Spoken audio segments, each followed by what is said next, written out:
नमस्कार दोस्तों, बच्चों एवं अभिभावकों।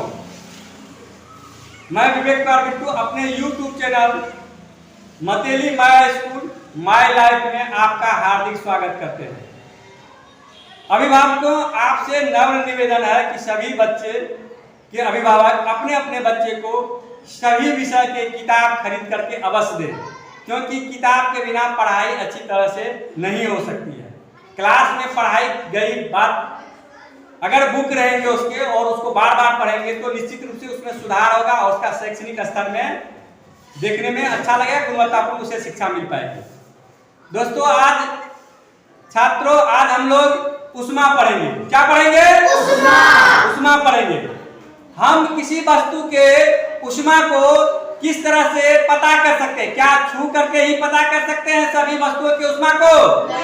नहीं, क्योंकि सभी वस्तुओं के अलग अलग वस्तुओं के उष्मा क्या स्तर अलग अलग होता है। इसलिए अलग अलग वस्तुओं के उष्मा को नापने के लिए अलग अलग तरह के थर्मामीटर या तापमापी यंत्र की आवश्यकता होती है। शरीर के तापमान को मापने के लिए हम लोग थर्मामीटर का उपयोग करते हैं। किसका उपयोग करते हैं? और थर्मामीटर में पारे भरी रहती है। क्या भरा रहता है? और एक समान मानव का शरीर का तापमान 37 डिग्री सेल्सियस से फ़ारेनहाइट में 98.6 अर्थात 98.6 फ़ारेनहाइट सेल्सियस में 37 डिग्री सेल्सियस एक समान मानव का तापमान होता है। एक समान मानव का हजारों मानव का तापमान का औसत को समान तापमान माना गया है, जिसमें 98.6 डिग्री फ़ारेनहाइट मानव का समान तापमान माना गया है। किसी भी मानव के शरीर के तापमान को मापने से पहले हम लोग थर्मामीटर को अच्छी तरह से धो करके साफ करते हैं, फिर पारे को झटक करके नीचे करते हैं 94 डिग्री फ़ारेनहाइट पर, और उसके बाद फिर जीभ के नीचे डाल करके हम शरीर का तापमान को मापते हैं। हम शरीर के तापमान को मापते हैं। जल और वायु कैसे गर्म होता है?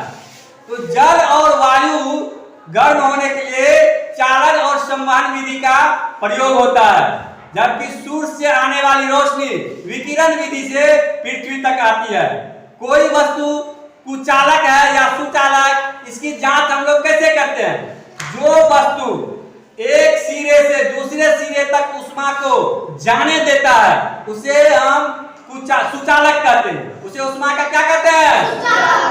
उष्मा का सुचालक वैसे वस्तु कहते हैं जो उष्मा को एक सिरे से दूसरे सिरे तक आसानी से जाने दे।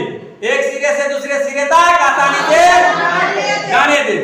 जो वस्तु उष्मा को एक सिरे से दूसरे सिरे तक आसानी से जाने नहीं देता है उसे उष्मा का कुचालक कहते हैं। उसे उष्मा का क्या कहते हैं? कुचालक कहते हैं। चालन और संवहन विधि से किसी वस्तु में जो उष्मा का हस्तांतरण होता है, तो इस विधि से उष्मा के हस्तांतरण के लिए माध्यम की आवश्यकता होती है। किसकी आवश्यकता होती है? जबकि सूर्य के रोशनी को पृथ्वी तक आने के लिए माध्यम की आवश्यकता होती है? नहीं होती है, क्योंकि निर्वात सूर्य का रोशनी जब चलता है तो उसे निर्वात होकर के भी जाना पड़ता है, और जब वह निर्वात होकर के गमन करता है, चलता है, तो उस समय उसको कोई माध्यम प्राप्त नहीं होता है। फिर भी सूर्य का रोशनी पृथ्वी तक आराम से पहुंच जाता है। फिर भी सूर्य का रोशनी पृथ्वी तक आराम से पहुंच जाता है। अर्थात सूर्य की रोशनी को गमन करने के लिए माध्यम की आवश्यकता नहीं होती है। लेकिन ध्वनि को सुनने के लिए माध्यम की आवश्यकता होती है या नहीं होती है?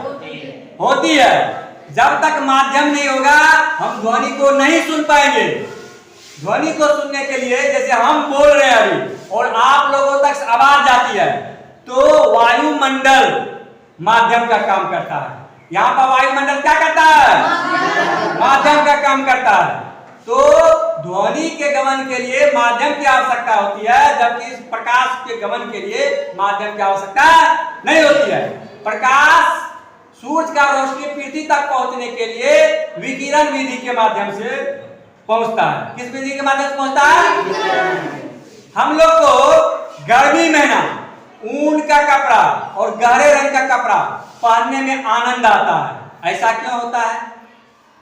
ऐसा इसलिए होता है कि गहरे रंग का कपड़ा ऊष्मा को अधिक अवशोषित करता है। ऊष्मा को क्या करता है? और अधिक अवशोषित करता है तो हमें गर्मी महसूस होने लगती है, हमें गर्म हवा प्राप्त होती है या गर्मी प्राप्त होती है, जिससे हमको ठंडा में ठंडक से राहत मिल जाता है।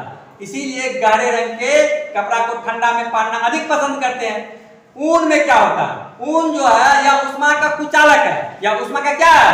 कुचालक। तो शरीर का जो ऊष्मा है उसे वह बाहर जाने नहीं देता है या जाने से रोकता है। इसके अलावा ऊन के रेशे के बीच में वायु फंसा रहता है। ऊन के रेशे के बीच में क्या होता है? वायु फंसा रहता है।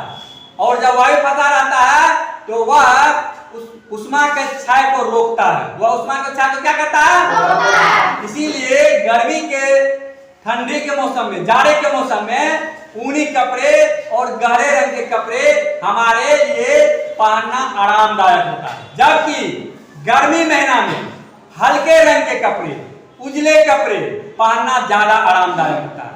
ज्यादा क्या होता है?